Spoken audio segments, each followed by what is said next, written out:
Olá, povo de Deus, tudo bem com vocês? Sejam bem-vindos e bem-vindas a mais uma Lexio Divina aqui no nosso canal da Paróquia São José Vespasiano. Eu já convido você a chegar curtindo o vídeo, compartilhando ele com outros irmãos e irmãs, para que eles também possam conosco partilhar desse momento de encontro com a Palavra de Deus, tá bom? E se você chegou aqui porque estava procurando Lexio Divina, sobre Lexio Divina, e não é inscrito no nosso canal ainda, não perca tempo, se inscreva porque tem Lexio Divina aqui todos os dias e nós temos muitos outros conteúdos além das missas, momentos de adoração, de espiritualidade, estudo bíblico, formações, enfim. Temos uma programação recheada aqui no nosso canal para que todo mundo se enriqueça mais da palavra, da experiência com nosso Senhor Jesus Cristo, tá bom? E no dia de hoje, nós temos como evangelho para refletir Marcos, capítulo 2, versículos de 1 a 12, tá bom? Então, vamos lá pegar a Bíblia, abrir ela em Marcos, capítulo 2, versículos de 1 a 12, tá bom? E aí, como a gente sempre diz, se você puder estar num lugar mais silencioso, quando a gente fala mais silencioso, né, a gente tem um lugar que não tem o menor barulho, a gente sabe que às vezes a vizinhança não ajuda, e, enfim, a vida continua lá fora e a gente precisa se interiorizar. Então, o lugar que você puder estar no mais silencioso possível, esteja para que a gente possa absorver não os barulhos externos, mas a voz de Deus, que na sua palavra nos fala interiormente. Tá bom? Então, vamos pedir ao Espírito Santo de Deus que nos ajude a rezar hoje, a ouvir essa voz de Deus e conseguir viver o que Ele tem proposto para nós. Em nome do Pai, do Filho e do Espírito Santo. Amém. Vinde, Espírito Santo, enchei os corações dos vossos fiéis e acendei neles o fogo do vosso amor. Enviai o vosso Espírito e tudo será criado e renovareis a face da terra. Oremos. Ó Deus que instruíste os corações dos vossos fiéis com a luz do Espírito Santo, fazei que apreciemos certamente todas as coisas segundo o mesmo Espírito e gozemos sempre de suas consolações por Cristo Senhor nosso. Amém. Alguns dias depois, Jesus passou novamente por Cafarnaum e espalhou-se a notícia de que ele estava em casa. Ajuntou-se tanta gente que já não havia mais lugar nem mesmo à porta, e Jesus dirigia-lhes a palavra. Trouxeram-lhe o paralítico carregado por 4 homens. Como não conseguiam apresentá-lo a ele por causa da multidão, abriram o teto, bem em cima do lugar onde ele estava, e pelo buraco desceram a maca em que o paralítico estava deitado. Vendo a fé que eles tinham, Jesus disse ao paralítico: Filho, os teus pecados são perdoados. Estavam ali sentados alguns escribas que no seu coração pensavam: como pode ele falar deste modo? Está blasfemando, só Deus pode perdoar os pecados. Pelo seu espírito, Jesus logo percebeu que eles assim pensavam e disse-lhes: Por que pensais essas coisas no vosso coração? Que é mais fácil dizer ao paralítico: os teus pecados estão perdoados? Ou levanta-te, pega a tua maca e anda. Ora, para que saibais que o Filho do Homem tem na terra poder para perdoar pecados, disse ao paralítico: eu te digo, levanta-te, pega a tua maca e vai para casa. O paralítico se levantou e à vista de todos saiu carregando a maca. Todos ficaram admirados e louvavam a Deus dizendo: nunca vimos coisa igual. Eu convido você a pausar esse vídeo, a reler esse texto rico e cheio de elementos para a nossa reflexão, para que você foque naquilo que Deus quer dizer diretamente para você.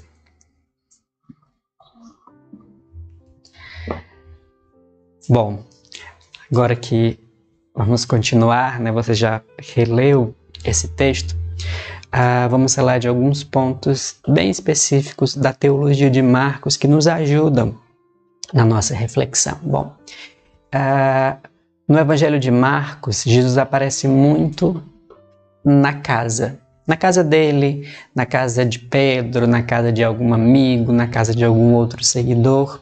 Por quê? Porque Marcos, quando ele escreve para a sua comunidade, ele percebe que os seus irmãos judeus não acolhem os mais necessitados no templo, que deveria ser o lugar do encontro com Deus. Toda a instituição religiosa estava mais preocupada com outras coisas do que com o acolhimento.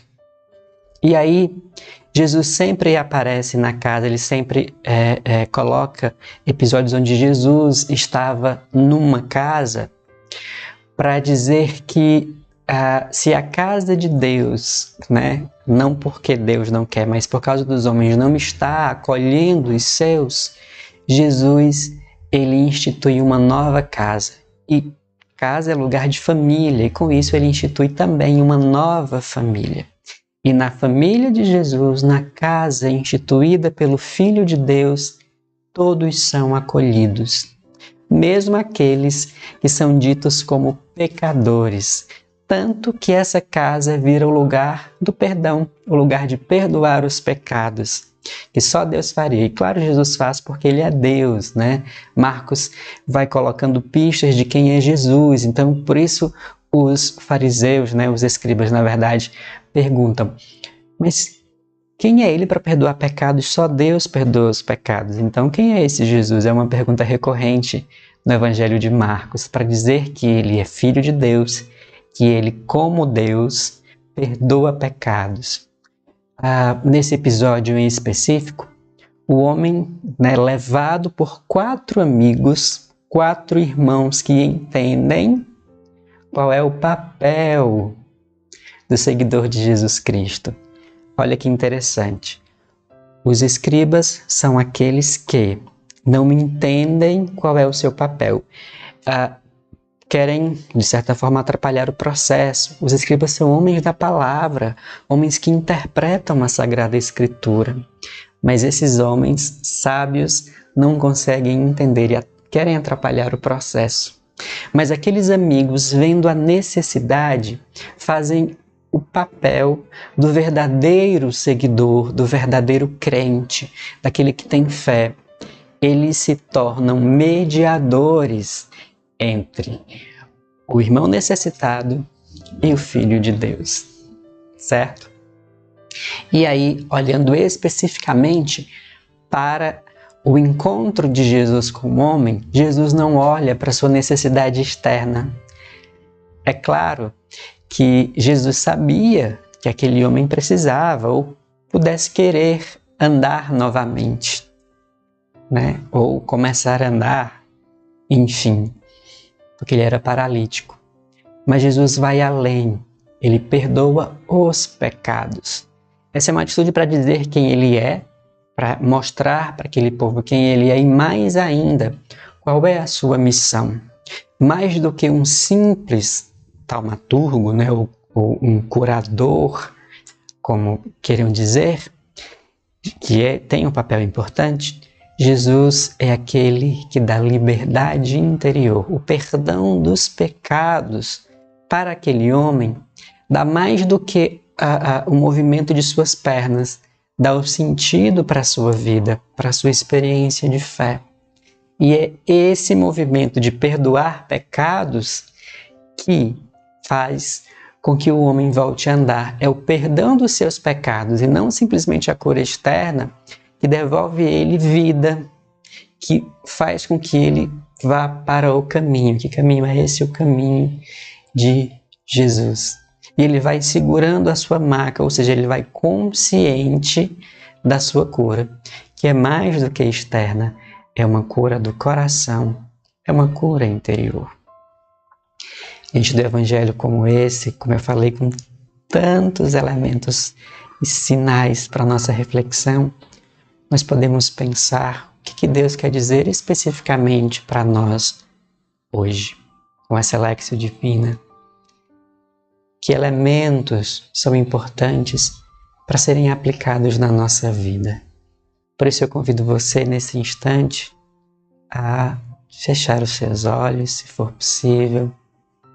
E primeiro vamos nos imaginar naquela cena, onde somos nós, aqueles que são carregados para diante de Jesus. Somos nós aqueles que, diante da necessidade, são levados pelos irmãos para verem, ouvirem e serem vistos por Jesus.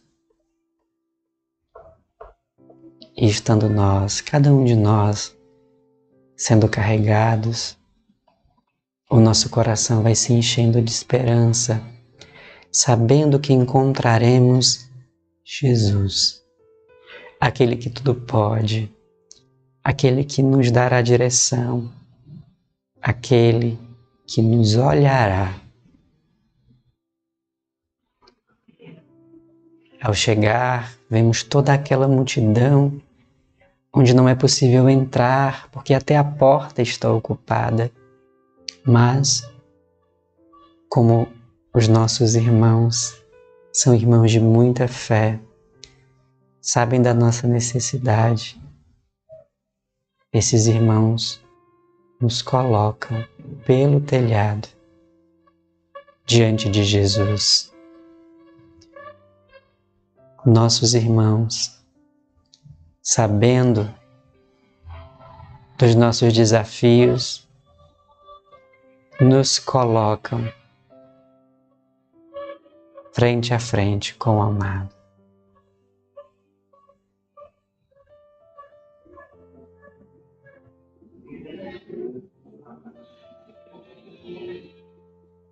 E ao ser olhados por Jesus, ao ouvir teus pecados estão perdoados, nós somos chamados a refletir no que está dentro do nosso coração. Quais são os nossos pecados? Quais são as nossas dores? Nós estamos ali, paralíticos, imobilizados, e o Senhor não olha para essa situação, Ele olha para algo muito maior dentro de nós. Nós até podemos pensar, quais são as nossas paralisias interiores? É a falta de perdão, a falta de amor, a falta de amor próprio. Quando falamos de falta de perdão, pode ser a falta de perdão para com alguém muito importante que nos feriu, ou pode ser até mesmo a falta de perdão a si próprio. Muitas vezes nós não perdoamos os nossos próprios pecados, mas Jesus nos diz que Ele nos supera, que o Pai perdoa tudo, porque Ele nos ama acima de tudo.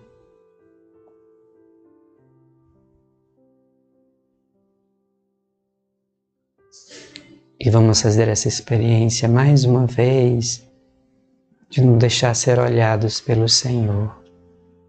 Quanto amor existe nesse olhar?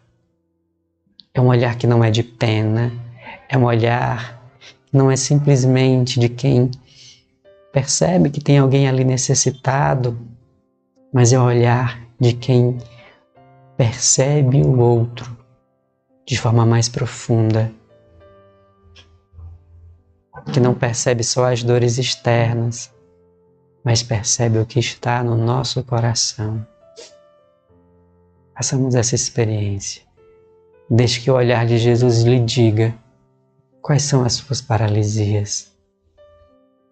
Vamos deixar que Ele nos aponte com o seu olhar amoroso onde nós precisamos de cura, onde nós precisamos de liberdade, onde nós precisamos de condução, onde nós precisamos crescer e caminhar. Onde?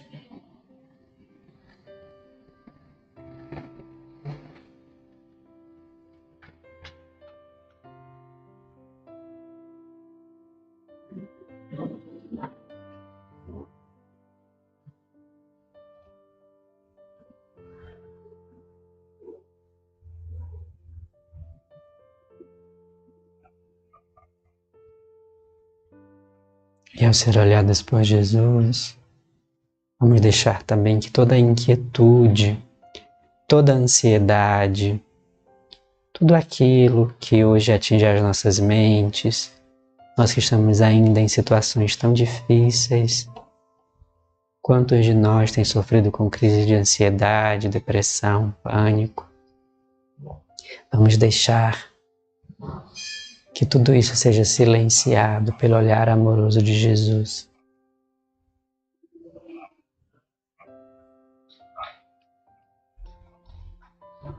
Vamos deixar que tudo isso seja apaziguado. Todas essas situações que nos impedem de caminhar de forma sadia ganhem direção, solução no olhar amoroso de Jesus.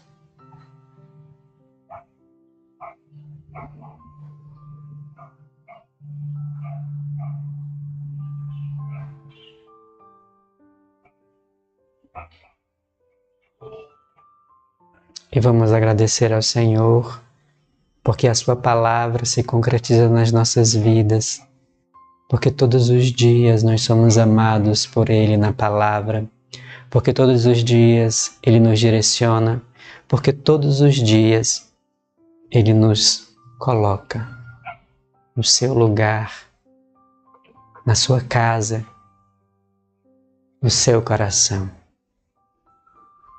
Vamos agradecer porque Deus nos ama, nos quer livres, livres de nós mesmos, dos nossos pecados, das nossas paralisias. E além de nos querer livres, Ele mesmo nos dá a liberdade. Glória ao Pai, ao Filho e ao Espírito Santo, como era no princípio, agora e sempre. Amém. Em nome do Pai, e do Filho e do Espírito Santo. Amém. Bom, espero que você tenha tido uma boa experiência com a palavra.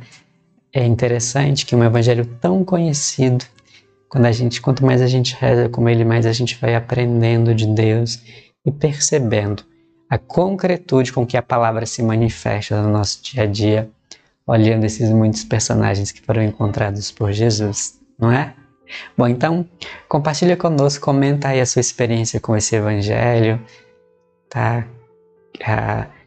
E como a gente sempre pede, compartilha esse vídeo, não esquece de curtir, tá bom? Para que o YouTube entenda que esse conteúdo é bom e ele possa indicar para mais pessoas também e essa família só aumente aqui da nossa paróquia São José Vespasiano, tá bom? Um grande abraço para você e a gente se vê na nossa próxima Lexia Divina. Deus abençoe.